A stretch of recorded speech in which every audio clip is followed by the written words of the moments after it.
Hey folks, what's going on? It is Thursday. This is Hammer Away. We are wrapping this thing up. We have one more to do here today. We got Acts 4 and 5 of the Phantasm Ball. That's part 3. We're going to be going through the last 2 movies. That's right, with Viking Stew and Stuart Corden. What's up? Yo!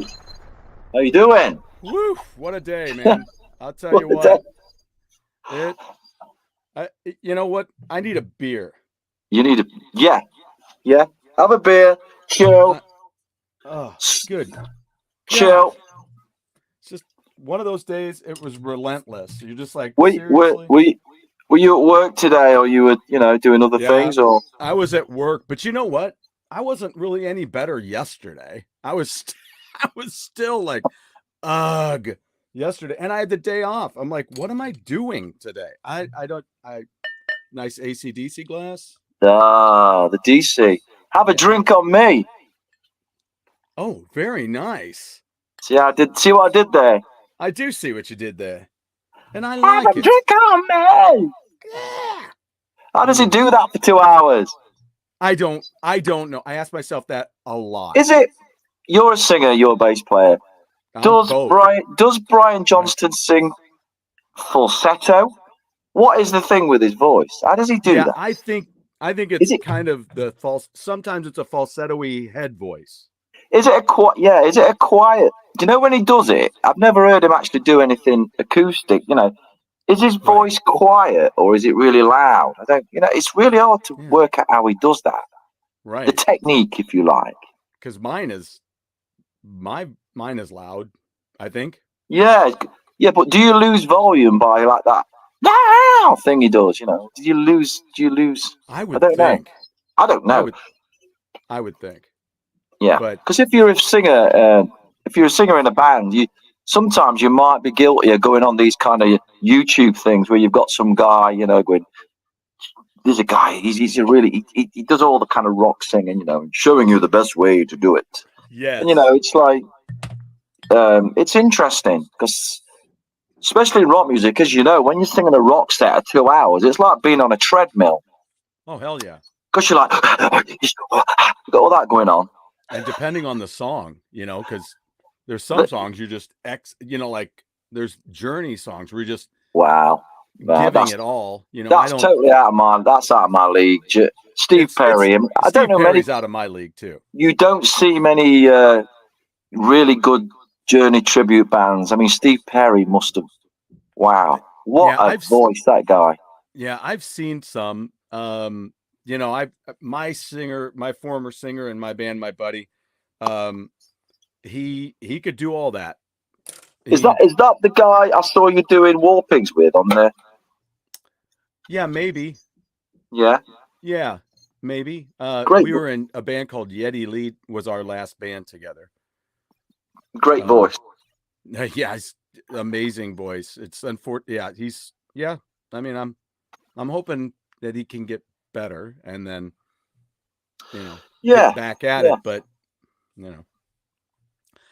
some people just try to keep doing it, and you're like, just stop for a while and get better, and then we're in the studio next Monday, Tuesday, Wednesday, Thursday. We just started our new album, so we're off to sunny Doncaster, which is not sunny at all. It's like hell on earth. It's the devil's armpit. It's the devil's arsehole. It's just this place where it rains all the time. How do you think the devil feels about that? I think he'd be disappointed.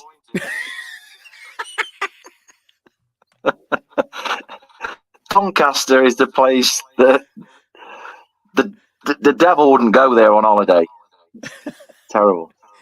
So what you do? I mean, you know what it's like in a studio. I'm sorry, we'll get back to Phantasm. It is Halloween, but I mean, you know what it's like in a studio. You do your part, and then you sit in a room playing pool for 4 hours, waiting for the other guy to do his guitar thing. Yep. So that's where I'm going to be, locked in a room. So I intend to take lots of stuff to read. I'm writing a bit of it. This will tie into like the Halloween thing. I'm writing a book of short stories called Magic 8 Ball about weird kind of fate and stuff. And one of the stories I came up with the other day, well, a premise for a story. Yeah. The short story is going to be called The Grip. And it's about a guy. And what happens is, he's a serial killer. And he's doing his thing. And he's like they do. Like they do. And he's killing this. He meets this woman in a rock nightclub thing, and they're getting it on. They go back to her place, and things happen. Anyway, he tries to murder her. She's kind of resists, and she's kind of strangling and battling her. And anyway, he manages to kill her, but her hand is still gripped. The short story is called The Grip, by the way. Her hand is still gripped around his throat. And every time, although she's dead, every time he tries to remove it, it kind of grips a bit more. He's thinking, shit, what do I do?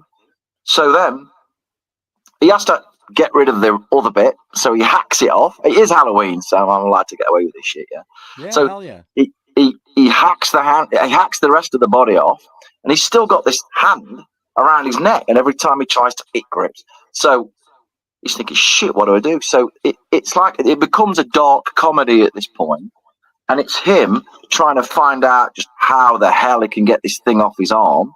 And he tracks down. He finds out that this woman who he ended up with, she was in a coven, and she was like a witch. She was into the occult and stuff. So it all becomes, and that's where I am with it at the minute. I've just got to that point. I'm putting lots of kind of Evil Dead Ash humor in there. Hell yeah. So I just thought, yeah, that's an interesting premise. Well, you should you could send it to me. I can help you with editing and whatnot. Yeah, we'll work on that together. Yeah. I love doing that. I love and my kids didn't always love it. Yeah. You critiquing their work. Well, they have a report. I go, you want me to look that over? No. I'm like, well, no. Well, okay. And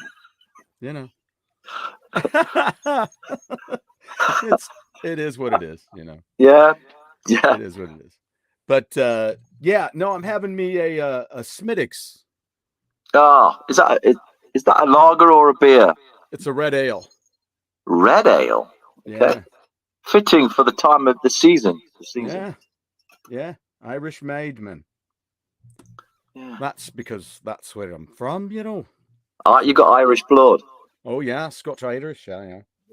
I was in New York with my friend once, and we went to a bar in New York, just off Times Square.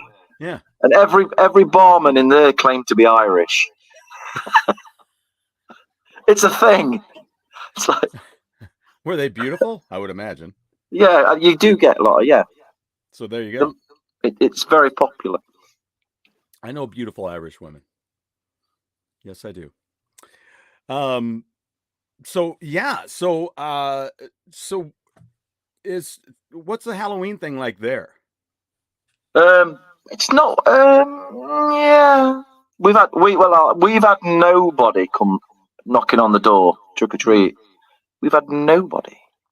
Perhaps they just know I don't know. I just don't go there. Don't you dare! You got me, boys, girls. You ever think about doing that? Walking up to the door, boys. I could just take the bandana off instead of the tall man and say, "It's the bald man." It's the bald man. It's the bald man. Far more scary. Bald, tall, Bald, tall. Yeah, I'd seen it off the tall. Well, you could borrow some high heels from your wife. Some platforms from Paul Stanley or something. There you go. Now you're talking. I know. Obviously, Halloween States, you assume it's a massive thing. It's a lot bigger. It is. I mean, we don't usually get a lot of kids here, but once we're done, I may run to the store. I'm thinking about ordering pizza, and we'll watch scary movies, and then I might stop by and invest in some candy. I mean, good God, it's expensive. I know. I've got a movie to watch that I've been recommended. It's called The Last Shift. It's on Last Shudder. Shift. That's it's quite an old relatively movie. new, isn't it? It's I think so. It's set in the States. It's a police officer, and it's her last shift at this precinct, and all this creepy stuff happens. Yeah, it looks actually it's 10 years old. Yeah. Yeah. So I was recommended that it's a good movie. All right. Wow. Let's see. But we'll see. Wow. Last Shift. So apparently it's got some good scares in it. There's a big fad at the minute in horror films about this slow pace thing. It's very popular. I think there's a film called Dad. If you've got Shudder, there's a thing we got Shudder as well. The horror films are. Yes. And there's a thing called Daddy's Head, and I've watched that the other week, and it's kind of set in this creepy house by a lake. And God. It's what it is. It's okay. Face looks terrible. Which one? Which movie is this? Daddy's Head. Daddy's Head. Yeah. It's got a very creepy. It's very atmospheric, and there's a lot of those kind of movies coming out at the minute. Daddy's Head. I tell you what, I saw the other week. Nicolas Cage in Long Legs. What is it called? Long Legs. Long Legs. Nick Cave, not Nick Cave. The other guy, not Nick Cave. He's a singer. Cage, Cage. Yeah. Long Legs, and that was pretty good. Okay. Although it's got the slow pacing thing that's very popular at the minute. Yeah. It's got the atmosphere, and sometimes it works, and sometimes it doesn't. Yeah. Yeah, I hear you. Let me put this Daddy's Head artwork in. This is I can't really tell I don't want to tell anybody anything about it because I don't want to spoil it because there's and it's like new. It came out this year. Yeah, you can get it on Shudder. Okay. It's on free. Shudder. That's what you were talking about. Shudder. Yeah, on the streaming thing, Shudder with the horror movies. And it's free on there. So. Okay. Let me see if that's I just saved it, but I don't know if it's a file I can use or not. Yep, it is. So look at this. Yikes. Yeah, is that Daddy's Head? Yeah. I can't even remember seeing that clip. Yikes. Yeah,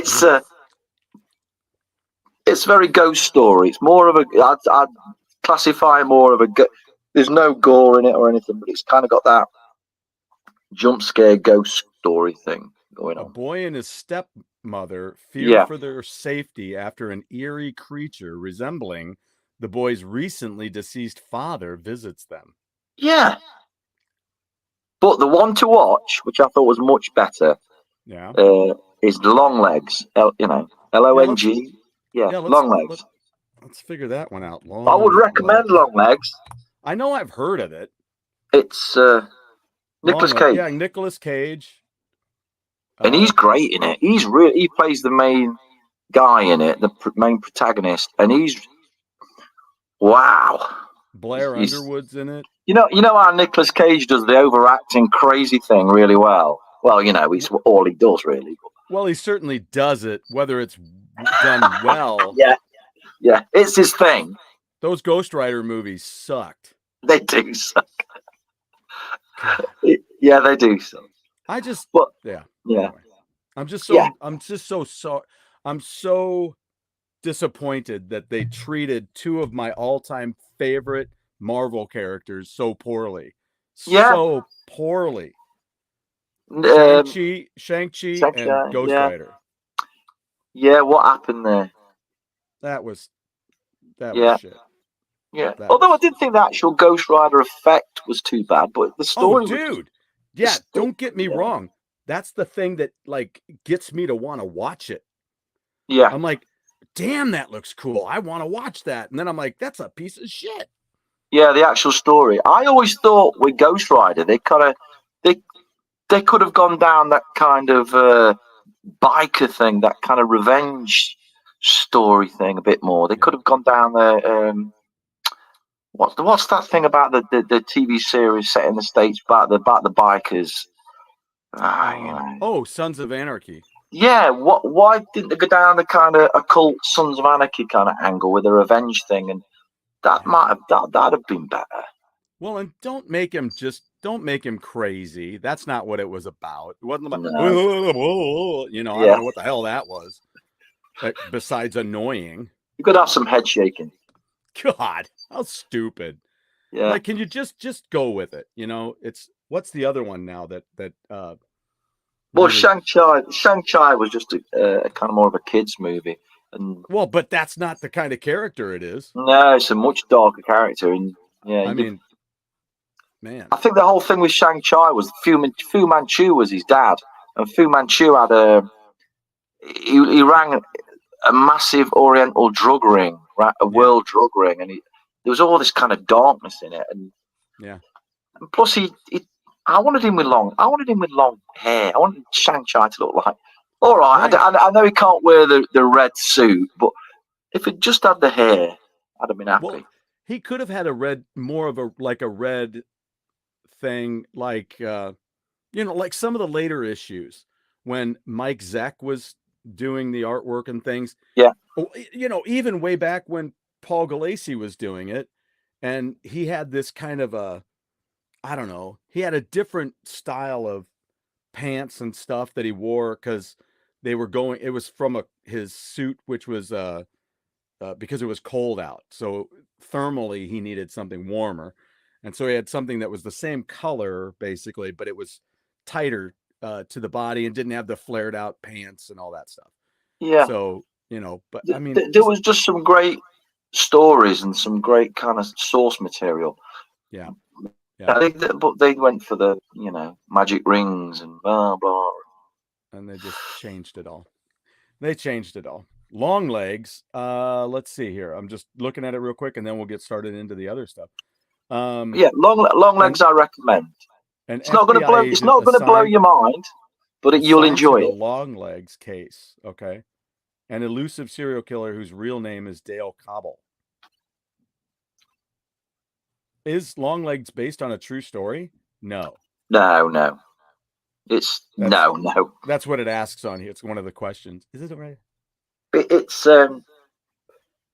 it's creepy. It's genuinely creepy, and it's a good little Halloween.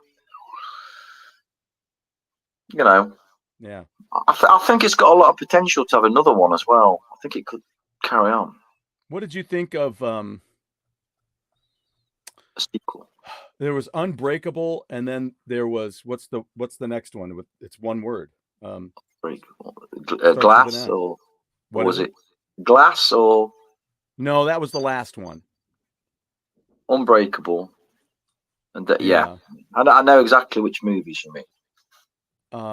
Split. Yep, that's it. Thank you. I liked that a lot. Yeah, that was crazy. Yeah, that was nuts, man. Yeah. It must be hard when you're trying to come up with things that are genuinely, spooky. And I just thought Glass was really, that failed as the finale. It just was like, what? Yeah. I can never pronounce the guy's name. It's the guy who always has to have a bit of a twist in his stories now. Shamalama Bing Bong Wangi. I can't remember his Shimmering. I can't remember how you pronounce his name. And the Indian guy, Shamalong. I can't do it. It sounds like you're singing an old rock and roll song. M. Night Shyamalan. That's the guy. M. Night Shyamalan. Shamalama Ding Dong. I don't know why that's never come to my mind. I just see these doo-wop guys going Shamalama Ding Dong. But I tell you what, I was watching. There's a great review of what they call Doctor Strange Mom, which is basically Doctor Strange 2. Of madness. What is it? The whatever of madness. So there's Mahler does a great review of it on YouTube, and he calls Cumberbatch by a million different hilarious names, and that's what you just did reminded me of that. Yeah, it's these actors in the beginning. You'd think somebody'd say to you know, you can't call yourself Cumberbatch. It's just strange, you know. So, you know, change your name to. I know Charles. I'm watching at the moment. I'm going through a period of watching really old, like Johnny Carson interviews with Charles Bronson and Lee Marvin and that, just because. These characters were great. I mean, Charles Bronson. I saw. I don't know which show it was, but I saw it. It was an American show. Charles Bronson was on there with his wife. Oh, wow, he's intense. Really? Yeah, Mr. Bronson. Yeah, I don't think there was a lot of acting with Charles Bronson. He was that intense. It's like he's talking about grabbing a director by the throat and everything. It's just like, wow. And Lee Marvin's on there as well with him. Lee Marvin's on the same show, and they're getting the cigarettes out, you know, after 3, and they're smoking and cracking out the whiskey. This is like, wow, this is great. Were both of those guys in Magnificent Seven? I think they were. Yeah. Yeah, I do believe they were. And I'm still always trying to remember that term that means that you're doing something on screen when you're not talking to draw some attention to yourself. It starts with a D. Deter. It's like distraction. But it's like a distract. It's because Steve McQueen was doing it to Yul Brynner when they were doing that film. So Yul Brynner's talking to the guy as they're getting ready to take the casket out to the graveyard. And then he's sitting there and he goes, and they're talking, but the whole time as Yul Brynner is conversing with him, McQueen's sitting there with his hat, fixing his hat, you know? And there was a lot of little competition offset with those guys. And they were like, man, McQueen would come in and he goes, "Do you see that gun he has? I got to get a bigger gun." Steve McQueen, yeah, wow, man, that guy, wow. Yeah, they talk about the Towering Inferno a lot and how he and Paul Newman were going back and forth and how it was such a crazy competition between the two of them. So it could be a movie on its own. It could be a movie within itself. Yeah. I love watching those old kind of interviews like Johnny Carson, and we had a guy over here called Parkinson, and he's like interviewing Muhammad Ali and things. And, some interesting stuff. Yeah, I can get really pulled into that sort of. Yeah, I get a kick out of, you know, I talk about Muhammad Ali a lot. I'm like, you know, in this way, in saying that in all those interviews that he was doing, he wasn't talking to us. When he's sitting there looking at a camera, he's going, yeah, you know, I'm the greatest, and you know, I flow like a butterfly and sting like a bee, and you know, he's telling himself that. He's talking to himself. We just happened to be there with a camera to watch it happen. You know, he wasn't there so much telling us. He was telling himself. I mean, I remember towards, you know, it'd be later on, but I remember sitting on my dad's knee when I was about 7 years old watching Muhammad Ali late at night. You know, black and white TV. Wow. And just because, you know, wow, just watching everything about him. You think ahead of the time Muhammad Ali was. I mean, even you know, you're talking about, you know, doing a float like a butterfly. It's like he invented rap before it was even a thing. Right. So he was doing all that way before. It's like, cool guy. Absolutely. And of course, I mean, how great is it that you get a comic book where you're going up against Superman? Yeah. So I bet Superman. I should look that one up, by the way. I should do that. Muhammad Ali versus Superman. Yeah. I need to look that up. I wonder if that is an expensive collectible book. I wonder if it's like. I would assume. You'd assume it, but yeah.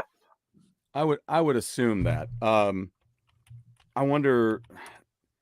I guess it was. I can't. Early 70s. Would you think? You know, I don't know what date that would have come out. Maybe Yeah, it was 1978. Oh, that's quite late. Yeah. Yeah. Yep. I'm looking at the full issue here online. I'm yeah. I'm guessing that they printed lots of them. So, you know, whether it's a valuable comic, I don't really know. Yeah. Let's see what it says. The fight to save Earth from Star Warriors. Weird. So why were they fighting each other? Oh, they'll pally up at the end, won't they? Yeah. Who is all right, I'm going to save this. Hold on a second. And Batman is on the cover. Okay. This is really interesting. You and I have got to talk about some of this stuff. Some more down the line. Let's do shows about this. This is interesting. Super sugar muff. I hate when I can't type. Yeah.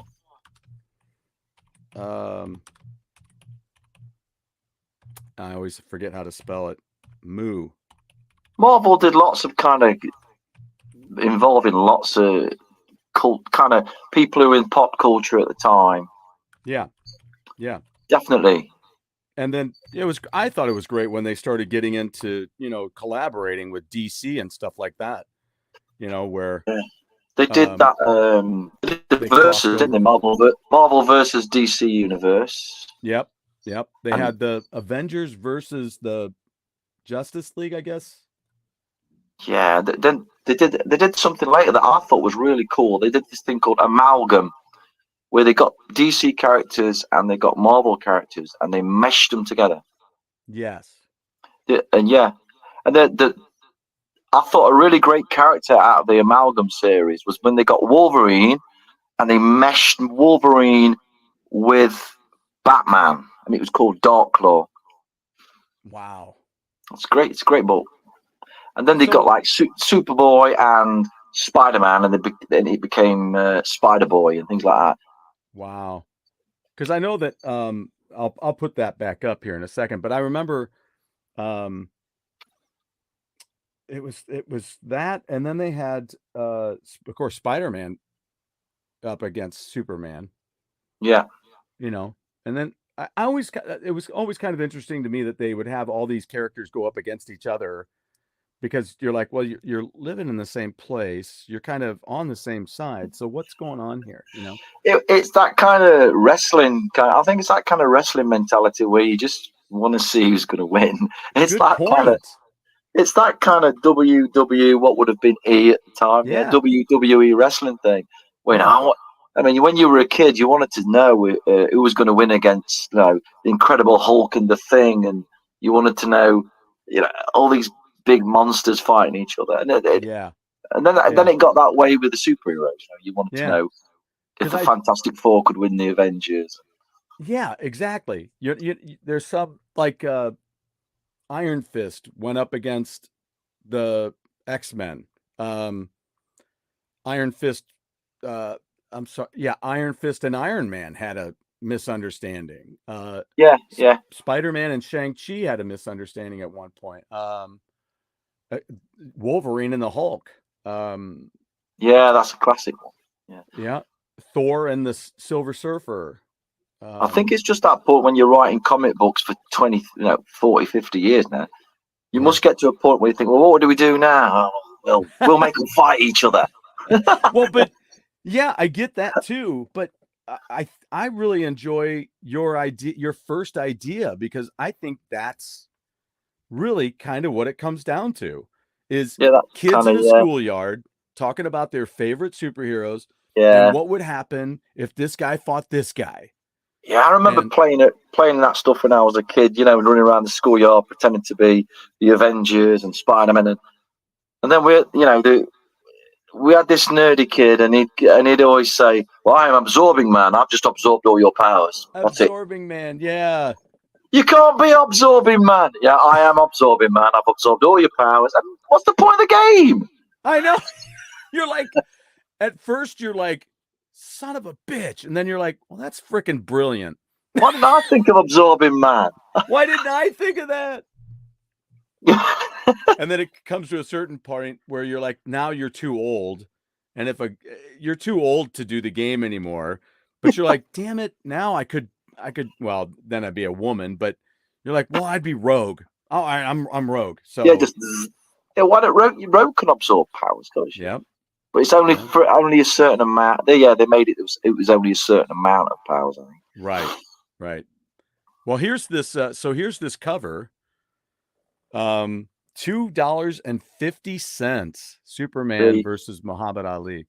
And look I'd who's give in you the $3 crowd. for that. What's that? I'd give you $3 for it. Amen to that. Amen. So you see Batman down there in the bottom corner, and I think that's supposed to be Sonny Bono in front of him. And is that Jimmy Carter? Jimmy Carter's there. And then now look over, go to the bar, go over to the bar, over to the left of that. Is that Jerry Garcia between the bottom two?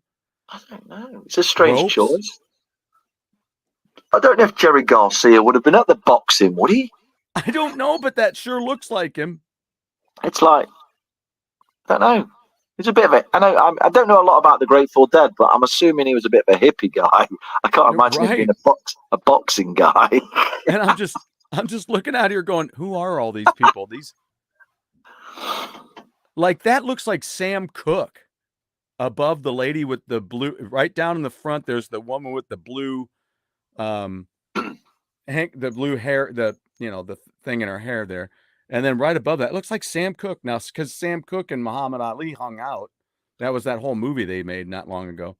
It's like when you used to watch the 1960s Batman TV series, and they'd be climbing down the wall, and the window would open, and there'd be like Sammy Davis Jr. hanging out the window saying, "Hi guys." Right. Oh, that's hilarious. Yeah, there's a bunch of people out there. I wonder if Stan Lee's out there somewhere. Yeah. There's a ton of people. I don't know. It's just so wild. I look, all of a sudden I see somebody, I'm like, they look. That's a cover. That's a cover worth having, just a frame, because it's just a cool cover, really. Yeah, man. Yeah, I think I might even get. I think even my wife might allow that in the house. It's like, it looks kind of cool. It is really cool. I love seeing that whole thing. Well, I'll send this to you, and you can get it printed. Yeah, but it'll look great in a frame. Yeah. If I can pick the original up for. Well, see, it even. I'll give you $5 for it. Yeah. Easy. So how stupid is this? Now I'm reading this little box at the bottom. Can you spot the celebrities watching the greatest fight of all time in space? There you go. Inside cover. Okay. So it's obviously there's obviously like a key on the inside that tells you. Obviously, yes. So you can find out if it's Jerry Garcia. Oh, you know what? Hold on a second. I'll tell you. Hold on. I knew you couldn't resist that, Steve. I can't. We'll get to Phantasm in a minute. Just hang on, people. There was. I know there is a Phantasm comic book, or there was a Phantasm comic book. While we're on comic books, is that right? Yeah, there was. There were like independent companies that did it. There wasn't a big company that did it. Okay. I remember when Alice Cooper was in Howard the Duck. Yes, but he has his own Marvel Spotlight. Alice Cooper. Yeah, because it was in tandem with his album From the Inside. I love that album. I do too. I think it's just good, great fun. Yeah, it was produced by Bob Ezrin. Bob Ezrin's the man. Yeah, man. The man who actually made Kiss sound really good. Yes. And I don't know how I really want to say it. I don't want to say that I've enjoyed the honesty over the years, but it was kind of interesting to see where they're like, oh man, I was screwed up, man. I was on drugs. I was messed up. I got, Bob Ezrin. And you're just like, well, that's cool, dude. I mean, I get it. I'm glad everything worked out and you're good now. Yeah. Yeah, he went through the learning process. Yes. I mean, that's a lot. There's a lot to go through there. Oh my God, look at this. Okay, so okay. Oh my God. You're kidding me. All right, so one of the people in this picture well, number one, well, I got to see where that starts. Number one is Bernie Wrightson. I don't know who that is. Oh, you don't? No, I don't. I've never heard of that guy. Dude, Bernie Wrightson, you got to look up Bernie Wrightson. Well, you may already have it. Are you a Stephen King fan? Yeah. Okay, well, he did Creepshow. Oh, yeah, I love Creepshow 1 and 2. But he also did Swamp Thing. Oh, the TV movie. Yeah, but he did the artwork in the comic. Oh, Bernie Wrightson, yeah, with Alan Moore. And he had his own comic book, which I have a few issues of that, called Master of the Macabre. I own all of Alan Moore, Bernie Wrightson graphic novels, Swamp Thing. From one, Yeah. I got all those. Yes, and it's a great read. He also did the artwork in Cycle of the Werewolf by Stephen King. That they made Silver Bullet from that. Yeah, they made Silver Bullet. Yeah. So there's Boston Brand, who did Dead Man. There's only some of these that I'm gonna know. The Jacksons are on there. Sergio Aragones, which is the guy who did a bunch of artwork for Mad Magazine. Oh, that's cool. So they've kind of inserted a lot of the artists and yeah, that's cool. Howard Chaykin is another Marvel artist that I know about. Yeah, I know. Let's see who else here. I'm just trying to. But I'll tell you what. I bet you Jack Kirby's not on there. Really? You think so? I'm going to guess that he's not on there because that's when Stan and Jack Kirby were kind of having a bit of friction together. Yeah. Neil Adams is on there. Oh yeah, Neil Adams. Now Batman. It looks like there's two versions of Neil Adams, because there's E and G. That's weird. David Horowitz, Schuster, and Siegel. Superman guys. Let's see. Ron Palillo. I knew it. I'm like, is that the guys from Welcome Back, Kotter? Yeah. I met Ron Palillo later years ago, and when I was in college, and he was in Friday the 13th 4 or 5. Do you know which one he is? He's Horshack. Yeah. It wasn't massive over here. I'm aware of. Right. I'm aware of it, but it wasn't. Oh, the big thing over here was Happy Days. Yes, Happy Days. Yes. Around that time. Yep. Oh my God! I was just talking about him. William Conrad is on the cover. Joe Namath, Andy Warhol, Pele. This is definitely a book worth having for the price it is at the moment. It's definitely Donny Osmond, Marie Osmond, Joe Kubert, Tony. That is Tony Orlando. Tony Orlando and Dawn. I was gonna say tie a yellow ribbon around the old oak tree. Yeah. Now let me go back. Tony Orlando was meant to be big with the mafia, weren't he? I don't know. I didn't know he was meant to have mafia connections. That's all I'm saying. So if you go all the way to where I said Jerry Garcia is, if you go on the other side of the pole and go up to the left a little bit, you'll see Tony Orlando there. Yeah. With his long hair and mustache by the lady in pink. Oh, that's Donny and Marie Osmond right there. Donny and Marie. Huh, that's freaking hilarious. Anyway, there's tons of people. You think that have slotted Alice Cooper and Kiss in there in 1978? Dude, you would think that. The props wanted too much money, you don't know. Back in 78, maybe. What's really weird is when I read now that I've read a few of these names, I can immediately see where they are. That's so weird. All right. I should take this off of here. We can finish this another time. That is fun, though. I will send you that image. Yeah, thank you. Yeah. It's pretty wild. So anyway, Phantasm. We are on Phantasm 4 Oblivion,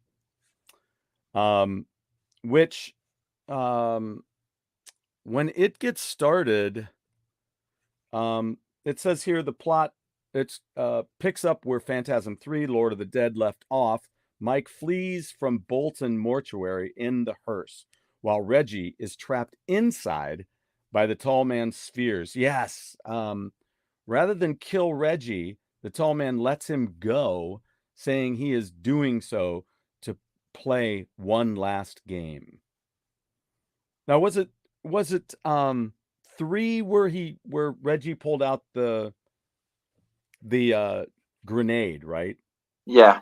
Yeah. Yeah. And he's like, I want him in one piece. Yeah, this is because we're on Phantasm 4 now. I think you can see where the story's progressing a bit. I think my personal, because you can interpret these movies in so many different ways, really. Right. You know, I think I took it that Mikey was being the tall man was using him to be the next tall man. There's a bit where he lays the suit out for him and everything. So I thought maybe he's like an apprentice. He wants him to be the apprentice tall man.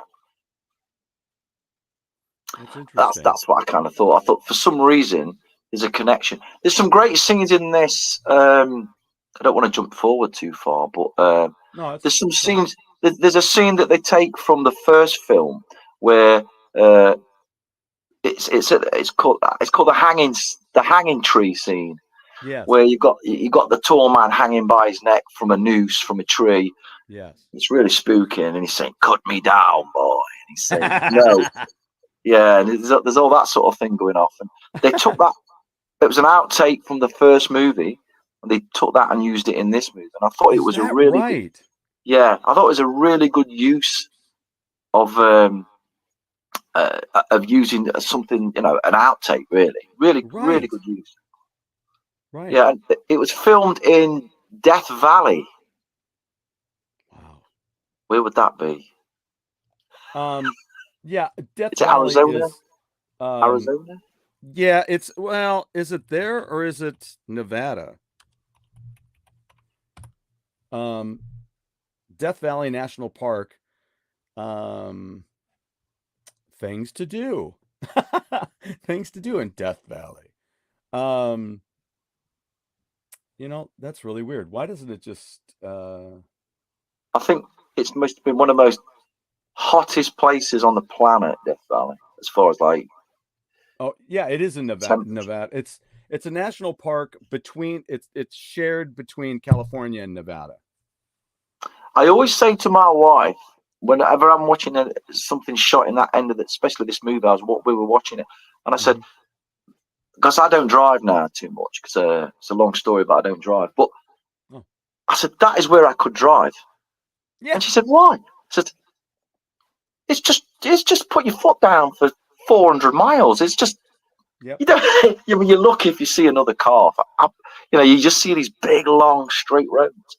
I think, wow, I'd love to do that. I could do that still. Yeah. Yeah. And she said, that's just because there's pedal to the metal. There's no junctions, there's no other cars. I said, oh no, it must be fantastic. That must be such a great feeling. Yeah. Oh, and it also goes along with what I was talking about yesterday. There's that Death Valley Nights, which is on Blue Oyster Cult's Spectres album. Yeah, I love the Blue Oyster Cult live album with the live version of Don't Fear the Reaper on it. Mm-hmm. It's got a really good title as well. Like it's something like One Enchanted Evening. That's what it's called. Yeah, One Enchanted. Yeah, it's the single album. Yeah, it's great. Yeah. I'm trying to think how it goes from the last film, from Phantasm 3 to Phantasm 4. So let's see here. Okay, so play one last game. Jody, now a sphere still, then can occasionally take human form, contacts and persuades Reggie to search for Mike. Along the way, Reggie survives a demon attack and rescues a woman, Jennifer, from a car accident. Oh yeah, I remember that. They stay in the night in an abandoned motel. I remember that, where Reggie tells her the story of the tall man. Jennifer is not what she appears to be, however, and attacks Reggie with 2 spheres hidden into boobies. She's got 2 boobies, and they are balls. They are flying around spherical. That's what they're doing. Wait a minute. What are you doing with balls where your boobies are? You just can't. You can't get lucky, Reg. I so thought of you because you had mentioned that in the last show, and when I saw them come out, I'm like, there it is. There's that moment. Balls. Yeah, they just fly out.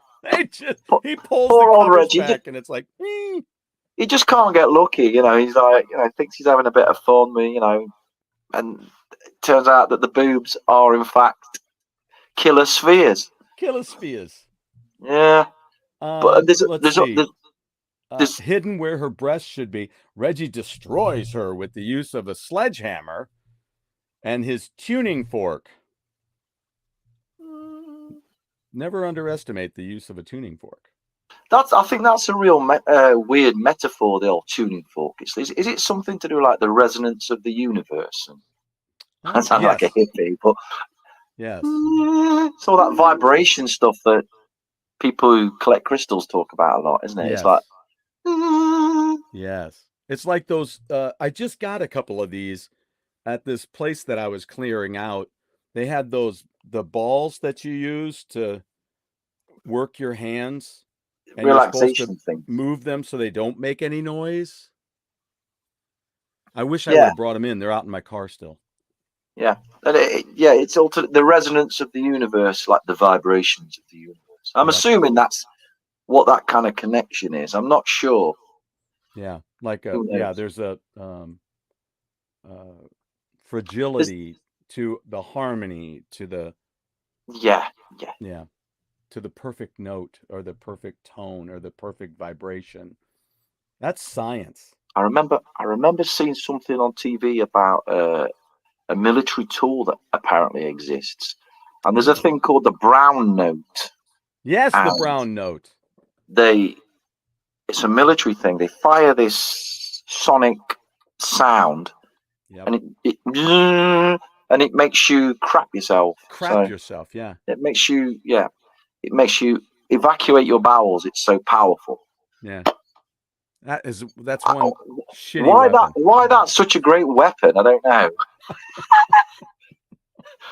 All these Russians running out of the trees, shitting themselves. We give in. No, nish. This war stinks. Boris, you smell of shit. Give it away, Boris. What will Putin say? It's like Monty Python and that joke that kills. Yeah. What are you doing? It's the brown note. If only we would have worn the man nappies. We would have been good.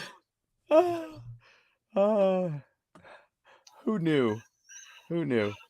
Well, then it says, meanwhile, Mike tries to uncover the mysteries of the tall man in order to escape his transformation into a sphere.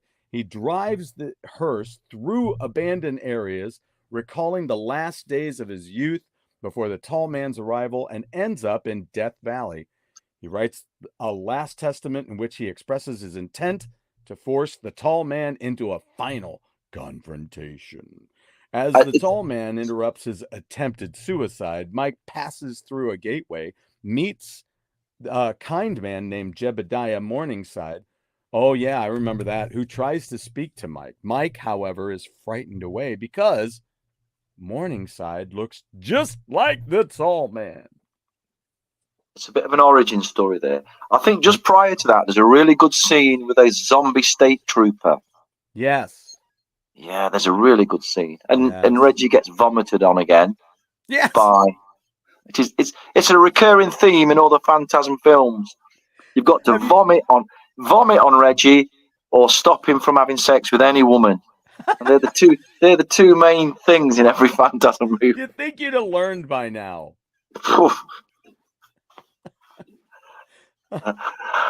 But back in Death Valley, Mike realizes he can move rocks with the power of his mind.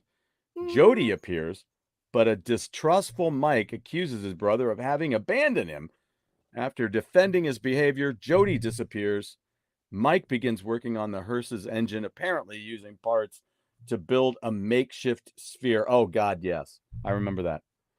Theorizing that Jebediah must somehow become the tall man after traveling through the gateway, Mike plans to prevent Jebediah's first journey. He goes through the gate, but finds himself now in a deserted city and barely manages to escape the tall man with Jody's help. Yeah, I think this film's loaded with atmosphere as well. It's probably the slowest, I think, out of maybe. It's quite slow paced, but there's some moments of atmosphere. Let's get things straight with Phantasm. Nobody's going to win any Oscars, and it's not going to. You either love it or you hate it. This movie sucks. Look, I wasn't looking for that. I don't care. Yeah, it's not going to win any Oscars. It's not going to talk about the meaning of life, or it's just. I mean, what gets me with these movies as well, at the beginning, they do a little previously on Phantasm kind of thing. Right. And if you can follow, if you can come in at Phantasm 4 and actually think, oh yeah, that's what happened, it's because none of it makes sense. No. But it is kind of a bingey thing where you're like, if I could capture it and then chop it and then, just get rid of the other stuff. Just, forget the going back every movie, just chop that off and just. You could probably edit all 4 into one really good movie. Yeah, like a 3-hour epic. Yeah, you could really do something good with all 4. I mean, every movie is 90 minutes. But I think there's always been talk of rebooting it and stuff, but I just don't know whether there's any point really. Yeah, I think it's the era it's set. Like the character Reggie is such like a 70s kind of guy, and the whole thing about it's set in a certain time period, and unless you do that thing where you create in a 70s kind of time period, I don't see the point. I don't see the point of updating it. No, I just don't see the point. It is what it is, and I think the fact that it survived to Phantasm 5 is quite a miracle. I think so too. There must be a lot of love for it out there. There must, because I'm just like, how do you keep, getting the budget for all of that, and then to keep the same some of the same people all the way through? It makes sense because you become a family by now. I think because the last one is to be. Not well. I'll save that till we get to the last one. Yeah, well, my question too is, since we're going, and we're going through, and Bill Thornbury made his return and playing Jody and stuff, and he just, how do you feel about his performance in these movies as he went on? It's harder and harder to become biased about the movies, because what happens as you go along, you become like. It's like you're watching old friends or something. It's like you kind of. I kind of like the fact he's in there and he's bobbing around. I like the fact that he's still there and it's still the same team. And I know it's a bit sucky to say it, but it's like wanting the original lineup of a band or something. Right. And sometimes it's like. If Kiss, everybody says, "Oh, Kiss should get the original lineup." I mean, what just wouldn't happen now? You've got Peter Criss is nearly 80, and Ace is whatever. And for any reason, I'm not decrying, because I think Peter Criss was a great drummer and whatever. Yeah. I just think now at this point, it wouldn't work. Well, no. If you had a time machine to take them back to the early 80s or something, I think you'd have a chance. But I mean, it's just one of those things where you're like,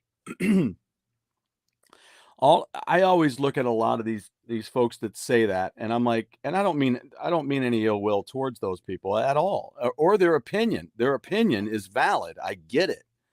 You're like, people who are like, well, bring David Lee Roth back, or you're like, okay, okay, first of all, have you ever been in a band? And you're like, no. Well, okay, then what's the worst experience you've ever had working with someone? Because being in a band is cool. I love being in a band, but you got to find the right people, and things break apart when you don't find the right people, and that can last. That one of those people, and Dave, and for all the people who, because Van Halen with David Lee Roth and Van Halen with Sammy Hagar are just two different bands. It is, and it's apples and oranges. There's no reason to compare them. It's very easy to stand back and say, oh, well, now it is. It wasn't back in the day, because everybody loved Dave, and I love Dave. Right. But Dave is an entertainer. He's an entertainer. And you listen to them early Van Halen albums, and David Lee Roth's use of lyrics is more of an artist, I think. He's got his own view of the world, and I just love that. I love that. And people can say, yeah, well, he don't sing note perfect live, and I don't give a shit. But the days before YouTube and everything, all that anybody could talk about was how magnificent Van Halen were live. Right. And that was because you had a few beers. He was the ultimate showman. He was the ringleader in this circus. He knew how to take an audience and make them. He made them have a great night. He was in, and I've got so much respect, even now, to the point where you've the David Lee Roth podcast, and listen to the guy talk. This guy, he can just talk about anything. And whether you love him or you don't or whatever, he is 100% David Lee Roth, and that's what I've got full respect for. Now, Sammy Hagar, I can kind of listen to. I like Sammy. He's a great singer. He's a great guy. Love Sammy Hagar, but it's a different band. I like Montrose, the first Montrose album. Wow, still to this day, you can listen to that first Montrose album, and you can listen to those songs, and Bad Motor Scooter and songs like that, and you think, this is so well produced and it sounds so great. You know what I mean? For 1973, you listen to that first Montrose album, the guitars, everything sound great.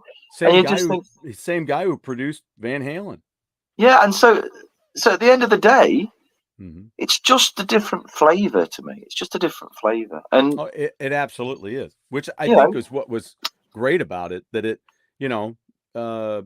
since Eddie started going in that keyboardish direction, and Dave's like, nobody wants to hear you play those keyboards, man. They just want to hear you play the fucking guitar. You're like, well, that's nice and all, and that's cute, but I'm growing as a musician and a producer person, and you're like, I need to do different things that are going to be great, that are going to be powerful, and they're going to still going to make a huge statement, because I know how to flavor the same song with a bunch of keyboards with the right amount of guitar. So it's still Eddie Van Halen, right? I mean, I was lucky enough to see Van Halen once in my life, and I saw him at night. And I was 14 years old, 1984, Donington Festival, and it's I can still remember it like it was yesterday. Wow. They came on that stage and they kicked everybody's ass, and they were fantastic. They were fantastic, Yeah. And I just think, getting back to Phantasm, but you can't bottle lightning sometimes. You can't. It's, it is what it is. Yeah. It's like trying to recreate that again. You just can't do it. And it's like it was. It's like the original Kiss. You had six or 7 years of this incredible thing. Yeah. At this incredible time. Yeah. And I think they've struggled all their career to go back and write another, Rock and Roll Over, or another Love Gun, or another Destroyer. Yeah, I did like Monster. I thought that was a good album. I just thought the production could be better. The sound, I thought it was the actual sound, not the songs or anything. Just the sound of the album could have been better. You're absolutely right.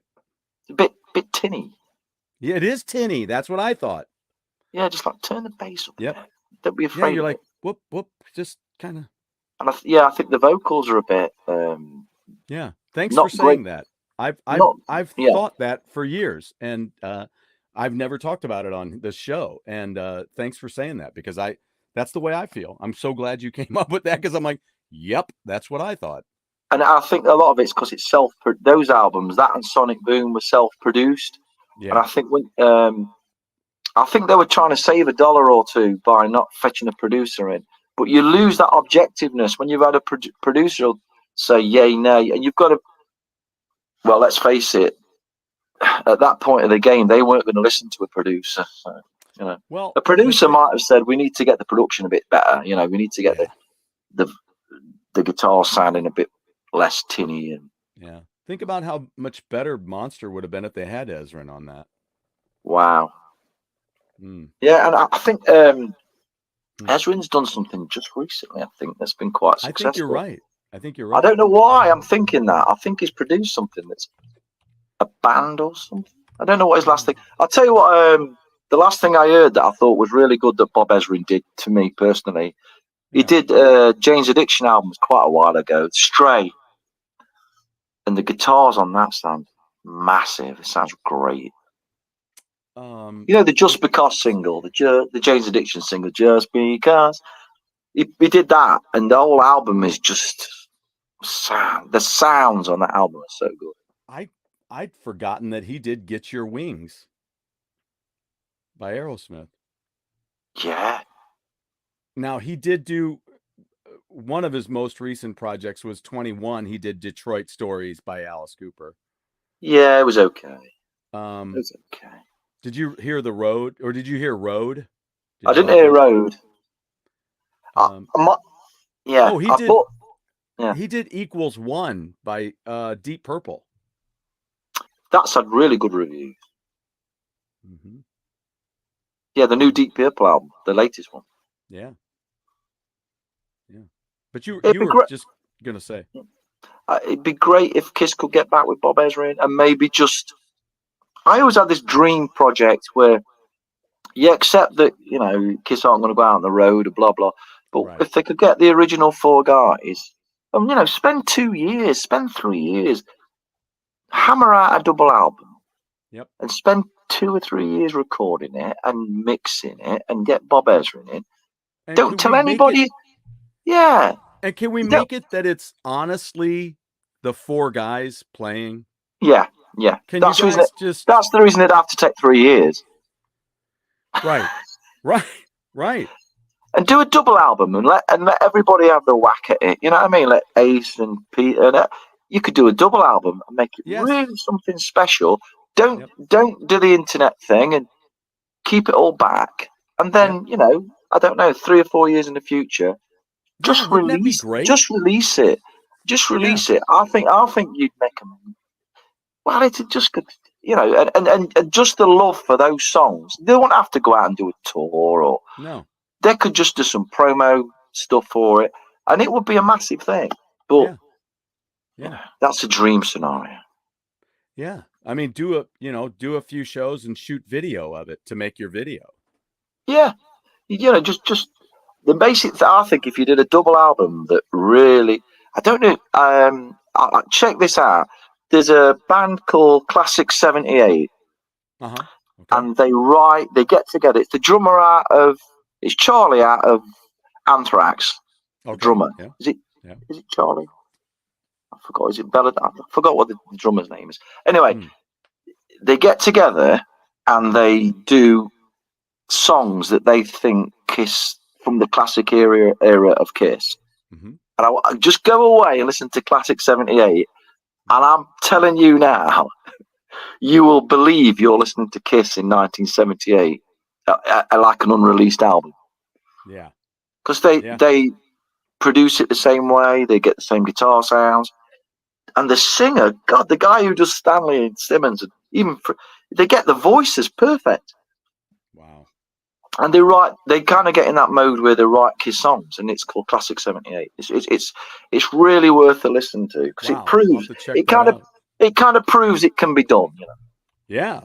It proves that, you know, if they'd have wrote a Kiss album, I think it'd have been massive. Let's see here. And now, did you say it's called? Yeah, I don't think you can get it on Spotify, but you can get it on YouTube. YouTube, okay. All if you get Classic 78, and all the song titles are really kind of cheesy 70s Kiss titles, you know, like yeah. You'll know when you see it. Classic 78. Let's see here.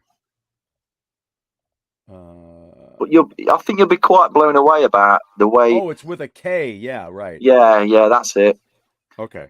The way that they get the guitar sounds and everything, and the vocal sounds, it's like, how have they done this?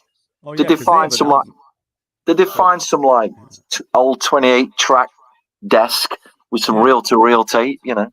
Yeah. Classic 78. Yeah. World on Fire. Yeah. The album is called Phantoms. Yeah. That's it. Yeah. Okay. And sure, you'll enjoy it. You really will. Fantastic. The guy who does the Paul Stanley voice, you'll know when you find him. Okay. You'll just think, wow. This just sounds exactly like Paul Stanley. Well, I'll have to check this all out. I mean, damn. That sounds fun. It is fun. And I've seen loads of Kiss. I'm getting on. You've got to get me off Kiss. It's because we're in Phantasm in the 70s, whatever. But I've seen quite a few. I've got a friend who's in a Kiss tribute band, and the hardest thing is to get the Paul Stanley voice. I've never known anybody get in a Kiss tribute band get that Stanley voice perfect. You know. Yeah, it's a hard thing. It's not. It's not. It's hard for him to do anymore. Well, he can't do Paul Stanley. No. What a great. Yeah, that was always a thing, though. I was always interested that my friend, who's very, very critical of vocalists, was like, but you know, I'm not a Kiss fan, but Stanley, he's got it. I always say, listen to Kiss Unplugged if you want to hear what he's capable of, really. Mm-hmm. I think he sings Kiss Unplugged so well. You know. Yeah, they did a great job. That's a great video, man. I've got that back here. Yeah. It is. I've got that on vinyl. All right. Well then, so let me. Well, where do I want to start here to finish up? Here's how this one ends. So Reggie shows up. He tries to shoot the tall man. This is towards the end, obviously. This is very latter parts of the movie, but is overpowered. Mike then summons his makeshift sphere. I remember that, and uses it to impale the tall man in the neck. Amused by what he calls Mike's toy, the tall man is distracted as Mike activates the hearse's motor, which turns out to be the true weapon, an interdimensional bomb. The tall man is supposedly vanquished as the explosion consumes both him and the hearse. However, another tall man immediately comes through the gate. Son of a bitch. Revealing the tall man to be but one of many. Resuming the surgery started by his predecessor, the tall man removes the golden sphere from Mike's head and passes through the gate. This is how it ends. Reggie arms himself and chases after the tall man through the gate. Close to death, Mike recalls a childhood memory of him climbing into Reggie's ice cream truck. Yeah, I remember that. As they both get using those outtakes again. Yeah, they did. And there was some big outtakes in there because I'm like, I never saw that. In his memory, Reggie and Mike hear each other's last exchange of dialogue from the present before Reggie went through the gate after the tall man. Reggie, in the memory, asks Mike if he hears the voice, but Mike, in the memory, brushes it off, saying, "It's just the wind." Nothing but a fart. Just the wind. It's all about the wind. Oh, I'll say it's the wind. That's what a lot of people would probably say about the movie. But yeah, before we move on to the next one, though. So So where does this one land? Number 4 in and amongst the 5 for you. Is it number 3? It's slower. It's kind of slower paced. Which I'll tell you what, I enjoyed watching it at the 1 3/4 speed. Yeah. I just pumped up the speed, and I'm like, oh yeah, okay. It kind of moves it along, you know. Cut 45 minutes out of it. Made it 20 minutes long. Yeah, it is overly long. It is what it is. I don't think it's the best. As like we say, these films aren't going to win Oscars. They're not They're not CGI effects. They're not. But I mean, money. you have your favorites. You bought the box set, so you kind of look at it like I bought the box set of the 3 only for me, real Indiana movies. For me, 1, 2. I think it's in the right order of like liking would be number 1, 2, 3, 4. I think and 5. I think they're all oddly enough. Yeah. You know, it's about right. Right. Because you and I had that discussion about the third one where a lot of people don't call that one anywhere near a favorite. But you and I were like, I don't know. It's good fun. It's fun. It's just, yeah. It's just silly fun. Added something, you know. Yeah. I think as we get on to Phantasm Ravager 2016, I don't know if you'd qualify this as a movie, really. The guy who directed it is a guy called David Hartman, and he's done like Transformers Prime, and he did a thing called Roughnecks, Starship Troopers, kind of TV series. Still written by David Hartman, and this one written by Dave and Don. I just think the last one, I don't know. I don't think I've watched it once, and I don't think I could sit through it again. I think it's really sad because they put this movie together. So I think Angus Scrimm died about 2 months after this movie came out. You know, it's got all sorts of things in it. You've got like these giant building-sized spheres, and you've got, you know, there's some nice imagery, but I just think because it's Angus Scrimm's last film before he passed on. Filmed around Southern California, got a very small budget. I mean, Don Coscarelli produced and co-wrote it, like you say, but it's more of a kind of taking over the world. The tall man taking over the world kind of angle on it. Yeah, and I don't know what I thought. I mean, I watched it and I just thought it was. I'm going to say this. I just thought it was terrible. And visually, it's one of those movies. Does it come off looking more like a television show? Yeah. It's got no budget, you know. It's got no depth to the film. It's just. You know, I mean, I might go back and put myself through it again, but I just thought it was a sad ending. I think they'd have been better off leaving it with Phantasm 4. The reason they did Ravager was because the whole cast wanted to get together for one last.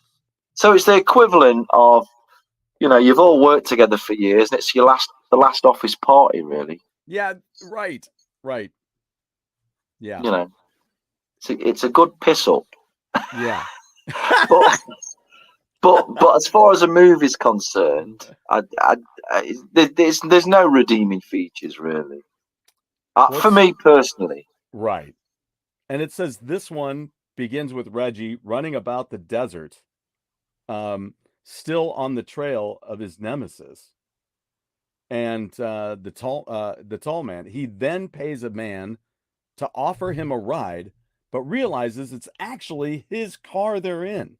And the man stole it when he recalls putting a gun in the middle of the compartment. He chucks the man out almost totally naked, but I remember that. And then the 2 spheres suddenly fly by and one sphere smacks the dude in the back of the neck on the road. He's in his underwear, and it hits him in the back of the neck while the other chases after Reggie. He manages to defeat them, however, with a bat, doesn't he? But then wakes up in a hospital sitting with Mike, talking to him as he sits in a wheelchair, who apparently looks after him due to him having an early stage of dementia. He then tells Mike his story. Yeah. I've just remembered that. There's the whole dementia angle. Yes. I totally forgot that. Reggie meets a woman who mistakes him for a friend. Her car isn't working, so Reggie offers her a lift. They go to a cabin on a farm. Oh, this can't end well. And Reggie learned, she's a redhead. She was cute. Learns that, and she dies. He learns that a Bulgarian man named Demeter helps out. Reggie explains to her about his dealings with the tall man. So then the balls show up. She dies. He takes off after being in the barn, right, with Demeter. And Demeter bites it. He's not lucky with the ladies, Reggie. No, because he didn't get anywhere with her. No, she died before even the spheres were out. He plays a song. He cannot remember her name. He's trying to remember her name, and it was what was her name? What was her name? Dawn. Dawn was her name. Dawn of the Dead. Dawn of the Dead.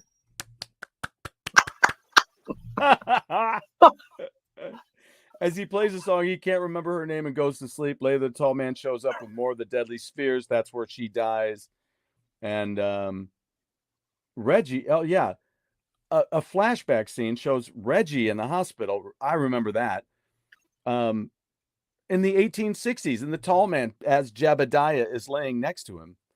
The one thing I liked about this film, and with this whole Jebediah throwback thing, is you got to see that side of Scrim that nobody knew because it was boy, blah, blah, blah, and he was ominous and crazy. But when you see him as Jebediah, you're like, that's the Scrim that everybody talks about. Yeah, the nice guy. The nice guy. I think visually, there's one scene that nearly redeemed it for me, was the one where the lady in lavender, yes, she kind of rears up and her feet drag across the mortuary floor, and she kind of slowly glides. And I thought that was kind of cool. I have a picture that I was supposed to have here that I don't. Here it is. She kind of levitates it. Yeah. Now is this what ends up? Yeah. Kathy is her name. She kind of floats, and I can't remember what happens to her. Does she get shot or does she get a sphere? Well, let's see here. Back in his dream, Reggie goes through the woods. Along a path, he encounters a gigantic sphere hovering in the sky, and Reggie is back at the hospital again. Reggie alternates between the other world in both his dream and the present time. Tall man appears and says their paths cross again. It's 1979. A younger self will attend a funeral in Morningside, and that all his efforts got him nowhere. The tall man proclaims he can resurrect Reggie's dead family, the ones that exploded, in exchange for him ceasing his meddling. Reggie is this sounds a lot better in the mortuary. This sounds a lot better now you're saying it than it does. Perhaps maybe you need to watch it at 1 3/4 speed. Perhaps the script's better than the actual acting and filming. Even the dimension in the mortuary, contending with the dwarf lurker, followers of the tall man, and the lady in lavender appears. She is shot by Reggie and seemingly killed. Continuing on, Reggie goes into a large cave, shooting a dwarf, and the place shakes. The tall man asks him if he's considered his offer, but when Reggie retaliates, the tall man again reminds him his chances are depleting. Reggie wants his friend, Jody, wants his friends Jody and Mike back, but the tall man recognizes his loyalty for his friends is foolishness. Yeah. Yeah. I mean, see, it does sound really good on paper. The whole dementia thing, and is it real, is it not real? That's kind of a good angle, but it is. Yeah, perhaps more money, bigger budget, and cut half an hour out of it, and you might have had a hit. Yeah, maybe what we ought to do is do a show where we can both watch this at the same time, and we can do it at 1 3/4 speed. Yeah, you could do it in maybe 30 minutes, 45 minutes. That's what killed me. I was like, oh, I'm done with this already. It was cool. Yeah, I liked it. Yeah. There's yet another dream sequence which he alternates with the nightmare world. Reggie is strapped to a gurney as armed masked people appear. One is called Chunk. What is this? The Goonies? And the other is revealed to be the person Reggie knew as Dawn, despite her death. But she says her name is actually Jane, and she thinks Reggie is delusional. She radios in some people. It reminds me of the Beatles, right? Her name was McGill, but she called herself Lil, but everyone knew her as Nancy. Reggie fails to convince her that they know each other, but she gets him medical attention instead. More evil dwarf things show up to attack Reggie, but Chunk saves him and gives him a weapon. Dawn and Chunk take Reggie to other members of their group who are fighting the tall man. Is there a small person in this? Yeah. The small person. Is that Chunk? It is here that Mike reunites with Reggie. They then escape the nightmare hospital. Mike tells Reggie he's been out of the action for a decade in a coma, and the earth has changed.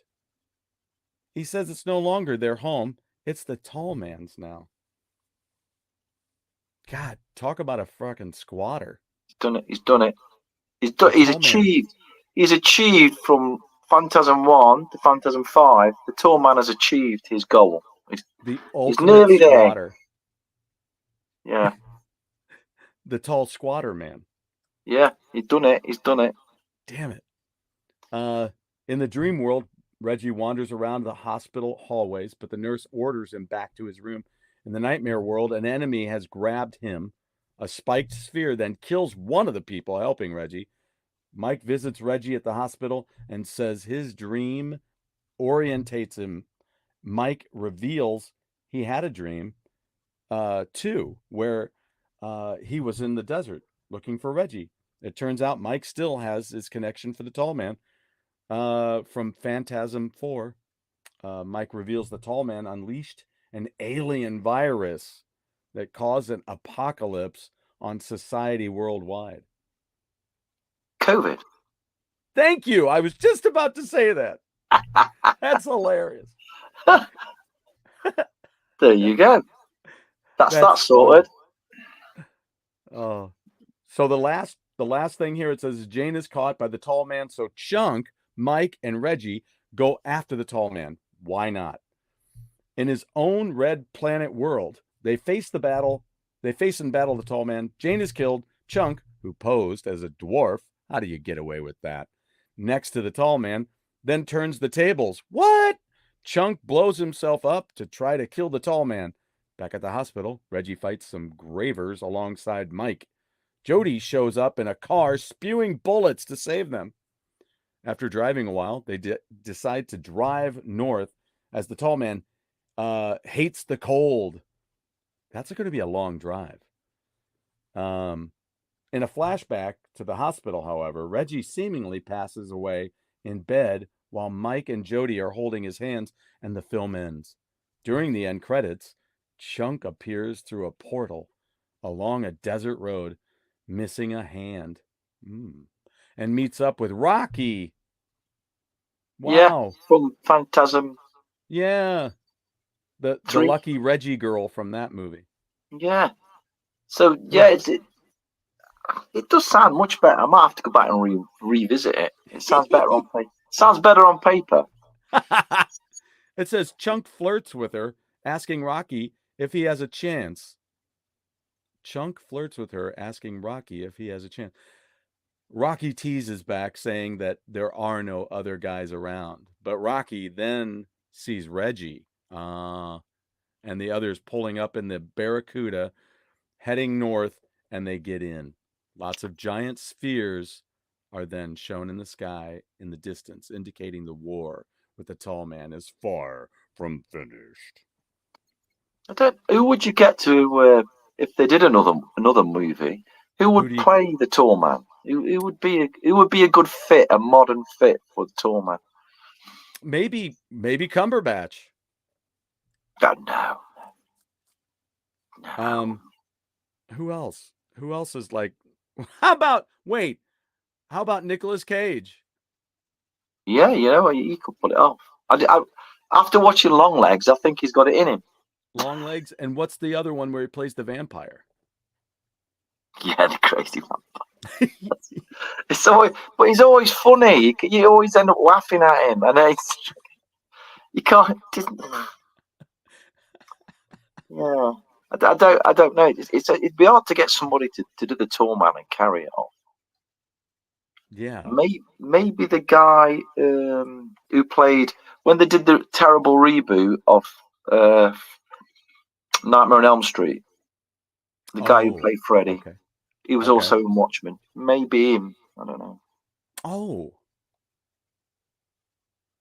Well, yeah, I mean, yeah, are you talking about the guy who who was in Walking Dead?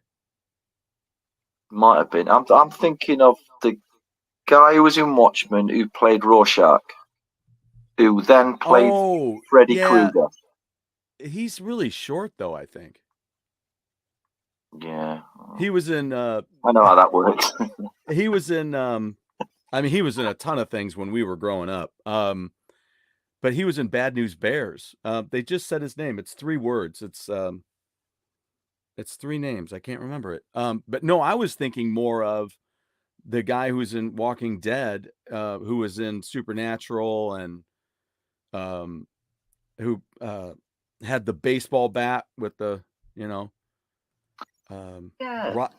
Dean something. What was it? The guy who played the comedian in Watchmen. Yes. Because he's kind of tall, and I think he's tall. He's lanky. Do you know what? It's really hard to get that kind of spooky look. I don't think there's a lot of actors who've got it now. Because, it's a really hard one to get that kind of spooky. I'll tell you who would have been perfect, but obviously, if you could recreate them, perhaps you could do it with AI or CGI in the future. But the guy who in Poltergeist 2, the guy who played the preacher who had the... Oh, yeah. Oh, my God.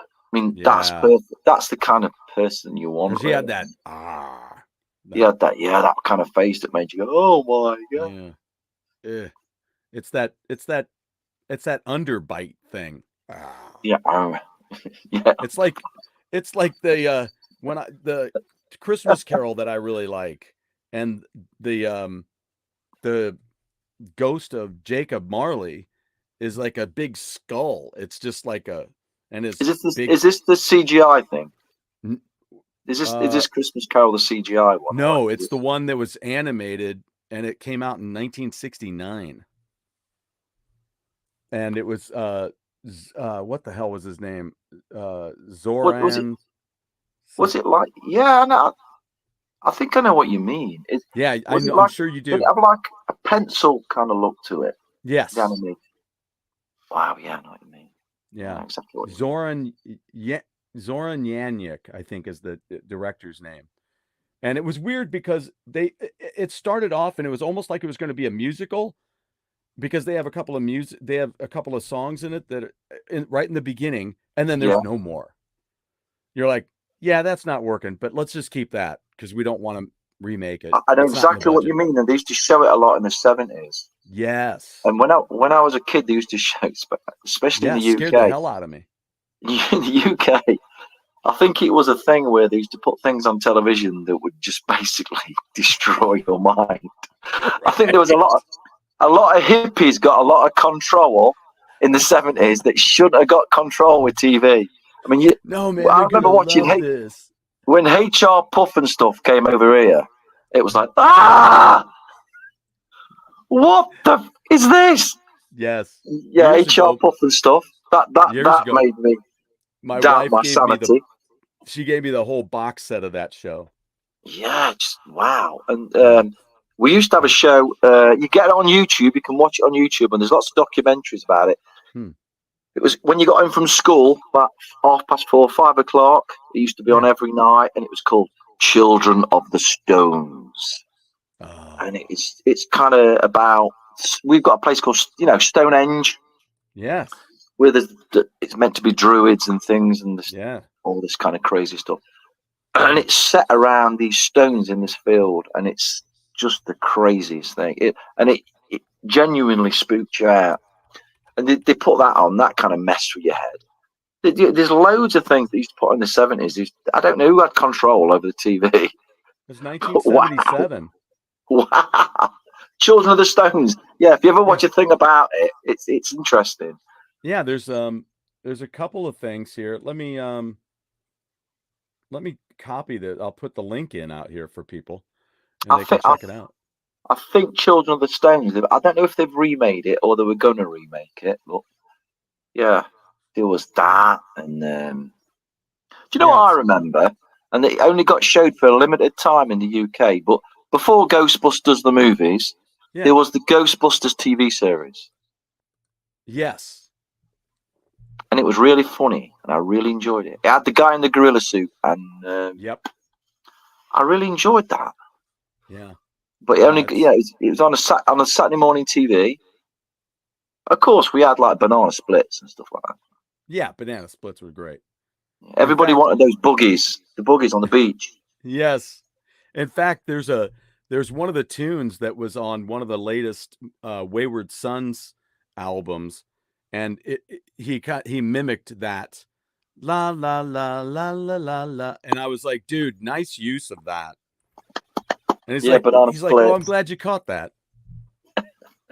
So, in fact, Toby's going to be on the show next Wednesday. Oh, brilliant! Yeah, brilliant. Fellow UKan, fellow Englishman. Speaking of which, did you ever watch? Yeah, ask Toby what TV shows as a kid had the most profound effect on him. Okay, I will. What disturbed him most as a child, TV series wise? I'd be interested to know, because UK back then there was some crazy stuff. He'll tell you. Yeah, there's lots of crazy stuff that used to end up on TV. That's awesome. I'll make that one of our first questions. Yeah, I'd like to know when he was what did he used to watch there used to be a thing called Rent-A-Ghost. You'll remember this one, Rent-A-Ghost. Okay. And it was like they were like you went there for them to solve your problems, and they were all ghosts. And they had a court jester from the old English days called Timothy Claypole. And Timothy Claypole, and people would go and they'd want these. It was crazy. It was insane. And that used to be on TV as well. The one that I want to try to find for you is a comic book that creeped me out as a kid, and I know I've still got it. It was a World's Finest issue, and in the back it had these kids that were like, I don't want to say demonic kids, but they were I don't know, it was just weird. And Batman got caught up in it. He was doing some investigating of some deaths and things like this, and like at an abbey or in an old building, and these kids were like almost ravaging him. They were like chewing at him, biting at him. I'm like, yeah, that's just creepy. I remember reading it. I think it was Erie or something like that, or Tales from the Crypt or something. Right. And God, I forgot about a plane crash, and they all end up eating each other or something, and it was wow. Yeah, like that scene in Heavy Metal where the guy parachutes into the graveyard of planes. Yeah, and all of a sudden, all the zombies are coming up out. He's like, "What's going on?" And all of a sudden, Return of the Living Dead. Now that's a Halloween movie. Which one? Return of the Living Dead. Oh yeah. What a great movie. Yeah. Did you ever watch? What about Blake 7? Blake, yeah, I did watch Blake 7, and it's so boring. If you ever get, it's only worth watching as a curious kind of thing to watch, but it was very boring. It was like they took Doctor Who Phantasm series though to somebody new to it.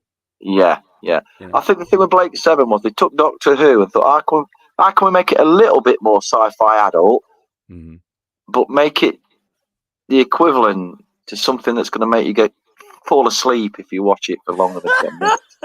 That's what used to happen. It's like, wow. Just said Blake 7 just didn't know. No. It was a no. There was a thing on 70s TV called The Tomorrow People. Yeah, The Tomorrow People, yeah. I don't know if you had that over there, but it wasn't bad. Yeah, they ran it here. Like Blake 7 got run here too. Wow. Blake 7 got it. Yeah, because my friend recorded it all off of PBS. So, yeah. And I've subsequently purchased, I have it right there. I got Blake the box 7. set on DVD. I mean, the classic era for Doctor Who, because everybody's got their own era, but there was a doctor called Patrick Troughton, and around that era, a lot of the stories were quite dark. Yes. And John Pertwee as well. And they were just great. If you ever get a chance to watch any of those, some of the 70s, John Pertwee, Patrick Troughton, they were just really well-made little, I don't know. And they weren't afraid to give kids a little bit of something to think about. They were like pretty dark, really. And now Doctor, I don't watch it. I know Doctor Who's a thing over here, but it's just got really silly Doctor Who as. It's like, I would never watch it. It's just a real, it's been turned into a real kiddies thing. It's been turned into, I don't know. It's kind of a kids thing. But whereas back in the day, it had some really dark kind of vibes to it. It was interesting. Yeah. And it was almost serious sci-fi at one point. Doctor Who was. Oh, absolutely. But now it's just, I don't know.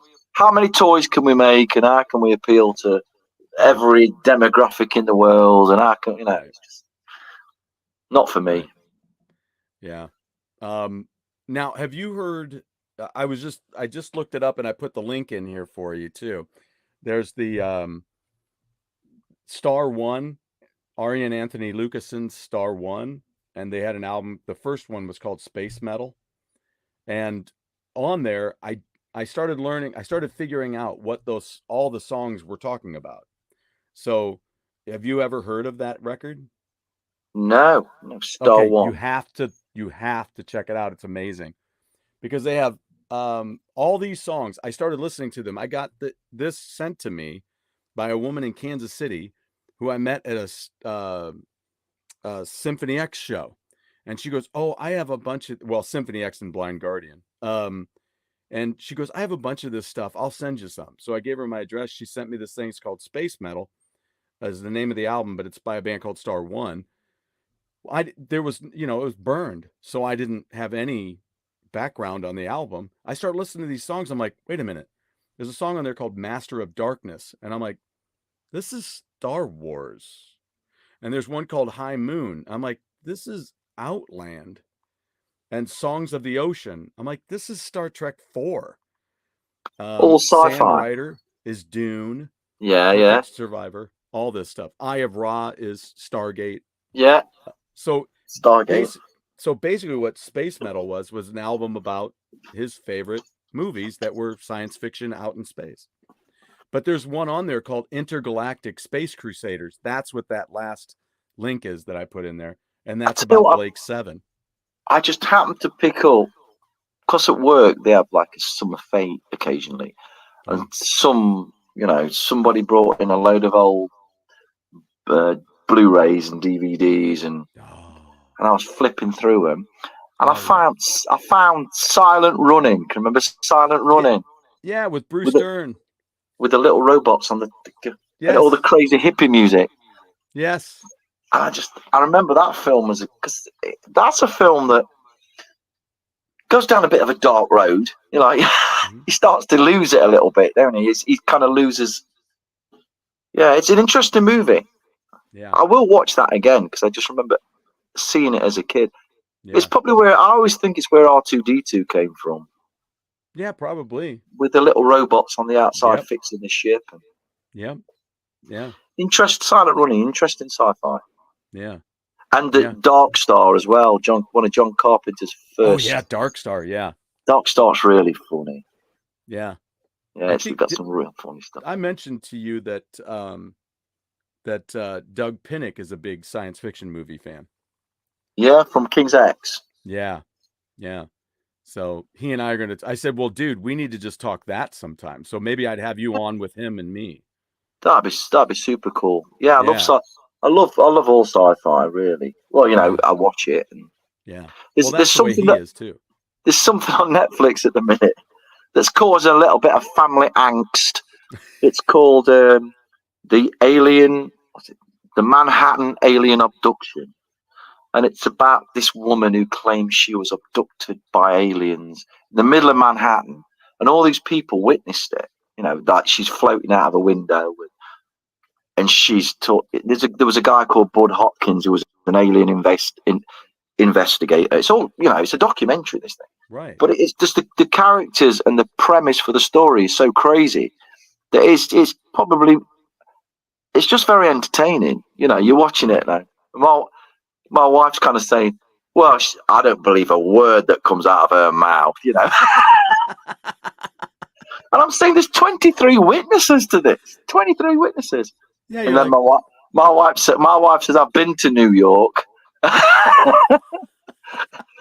If you believe 23 people in Manhattan have seen somebody floating out of their bedroom window, I don't know, maybe it was so, Yeah. But we'll get on to that some other point. Let's sounds do that. Crazy, but I'll send you some stuff that I've got. But this is going down a bit of a road. But we'll have to talk about that some other time. But I've had this thing all my life where I've seen. My wife some of my friends will verify this as well. I've seen so many UFOs. It's almost kind of boring. I'll send you the last one I've seen on my phone. I film. This sounds like I'm not. It sounds like I'm a nut job, but I'm not. Our drummer in Blitz, Matt Davis, we were going to drive to Nottingham once, and we were going over the top of it, and we were talking about all this, and he was taking the piss out of me, saying, "Yeah, they're coming to take you home, aren't they? Yeah, the planet of the bold four-fingered men, So, we were going over the top of this hill, and this giant, it's an oblong-shaped thing, and it was almost. It's really weird. It was flying really low, and we could see it really clear. And I'm trying to get my phone out of my jeans, right? And I'm dropped my phone, and we're both that thing where you kind of you're excited and you're kind of a bit nervous at the same time. And he shouted to me, "Get your fucking phone!" I'm going. Right. By the time I got my phone here, it gone. Oh, and but it sounds crazy, but my wife used to think it was a joke. But when my son was younger, we were coming back from a place called Columba Park, and it's a big wooded area, and through the back of the window, we could see these silver balls. Perhaps it's phantasm. Silver balls flying over the top of the trees. I was coming home from work on what was it? Was it now Thursday? I was coming home from work on Tuesday, and I saw this silver thing drop out of the cloud, and it happens all the time. Honestly, I'll send you some clips, and just to prove This stuff does happen, and I don't know why. And well, it's been a thing all my life, and I've never seen a ghost or anything like that. But I've seen loads of these things. Wow. Now, I'll send you you the ever clip. heard of the movie Fire in the Sky? Yeah, I have. Yeah. I bought that a while back on DVD and finally watched it. There was a dude. It's a good little thriller.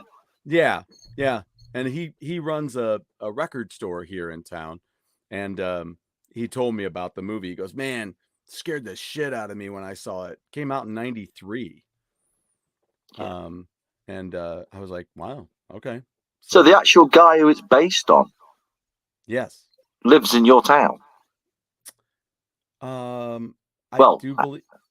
believe that's true. I hope he got some cash for that. It was the guy. It was the really famous actor who played the main guy in that. It was the guy who did Rockford Files. James Garner. Oh yeah, right. Is that right? Rockford Files, which was great. Yeah, James Garner. Yeah. James Garner. Right. Yeah, he was the telling people about it later on. He was like, "This happened to me." Yeah. I just find the whole thing interesting, and I don't know why I see so many of them. I just do. I'll send you a clip, and it's basically outside of my front on the back lawn. Mm-hmm. And it wasn't me who initially saw it; it was my wife, and she said, "Stu, there's something out here." And I went, and I got my phone out, and you could see this thing it's just doing this. Wild. I'll send it you. It's a short clip. I'll have to send it you on WhatsApp because I can't send.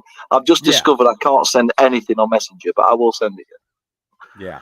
And there you go. I don't know why perhaps it's my home planet calling me home.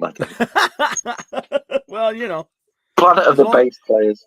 I don't know about whatever if I'm from a different planet, but as long as they have pizza there, I'm all right. If they take me away, and I think there's something in the whole thing. You see, I don't really believe that it is what we think it is, but I think there's something going on. I don't know what it is. I don't think it's as easy as Little Green Man or blah blah blah. I just think there's something that we don't.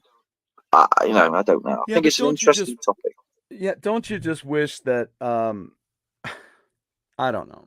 I mean, they're always like, "Well, we have to protect you from this. We can't let everybody know about this. They'll freak out." And you're like, Do you know what? The world at the moment, it wouldn't surprise you. You switch the TV and there'd be Superman sat reading the news, and it's just that kind of world at the minute. I think we're entering this phase of humanity where it could be fantastic. I think technology and everything. I mean, it's a scary time because I think we're making these massive jumps forward. Wow, technology and everything's just moving forward so quick. Well, and but at the same fingers time, crossed for the humanity. Yeah.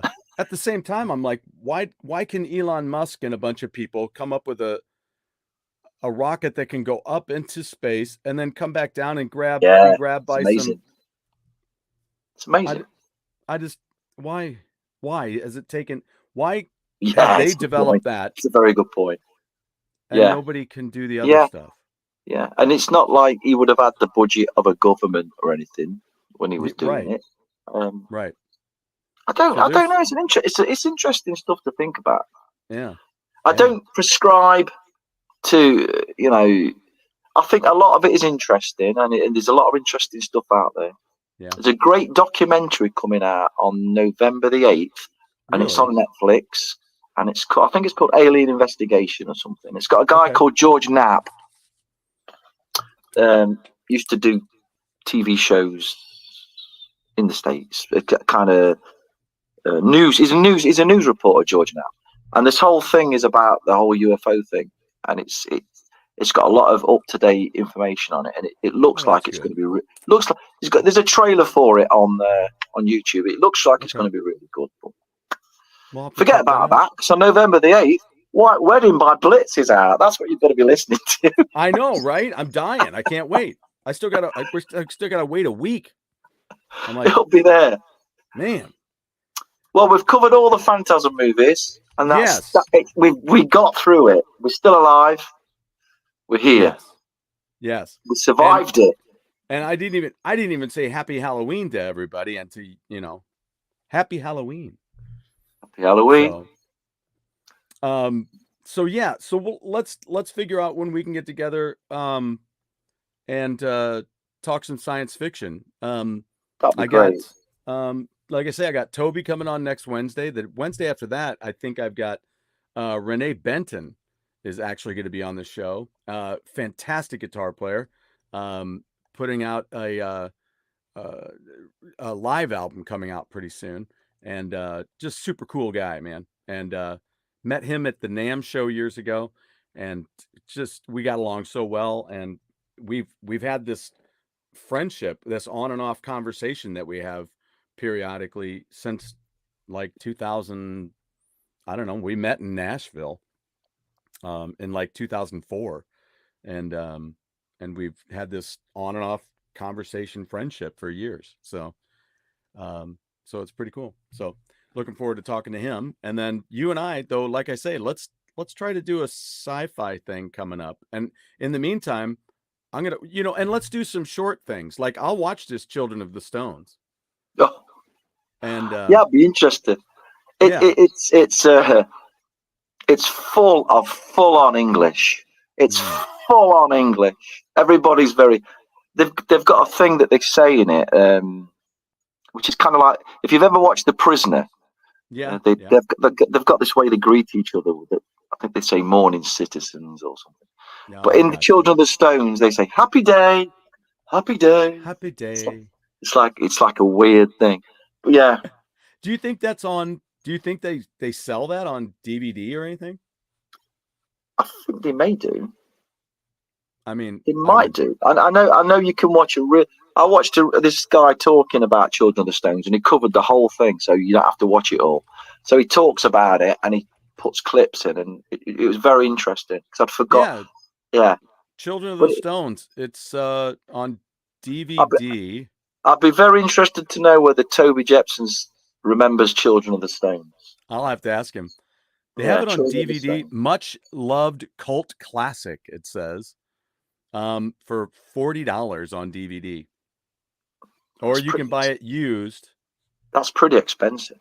You can buy it used for like just under $18. Just watch the documentary. You'll get the idea, and you'll save $18.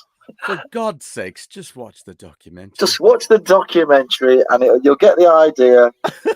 it runs through all the episodes, and you'll get the idea. The worst thing about the thing I watched was the guy doing it was like he's kind of a boring he's kind of a boring middle-aged guy doing it, but he's all right. But he's a bit.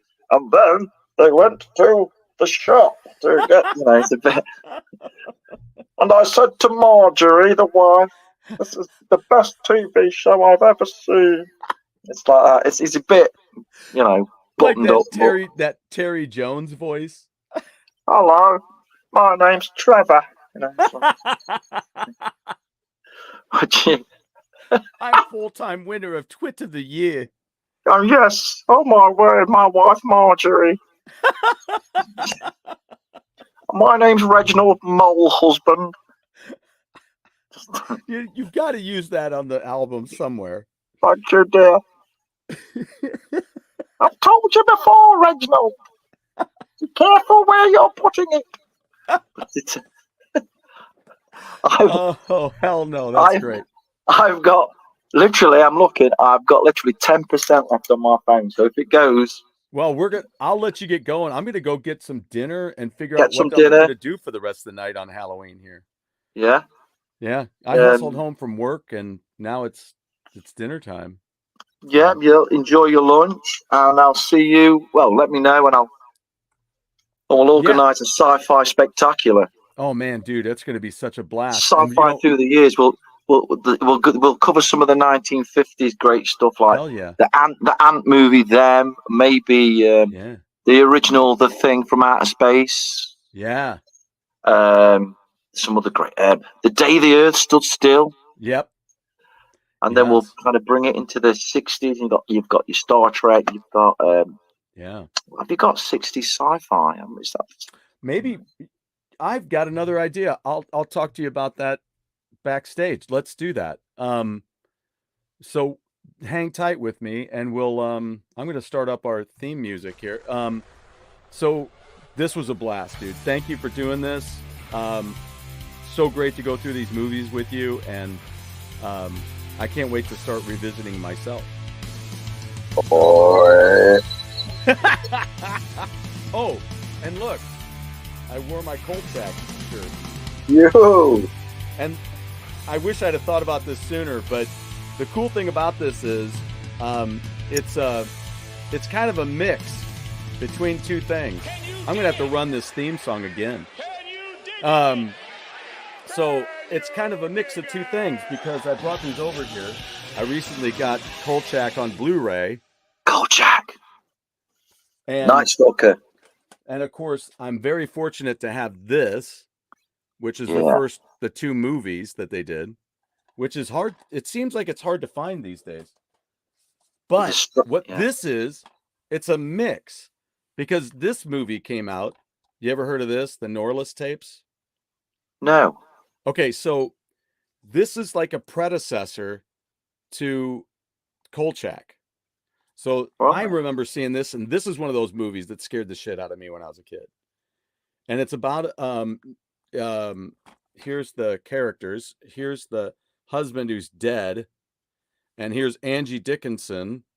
Angie Dickinson and the reporter guy, who are, this is a living demon that comes from a statue, a large statue that he has made out of clay mixed with blood of his victims.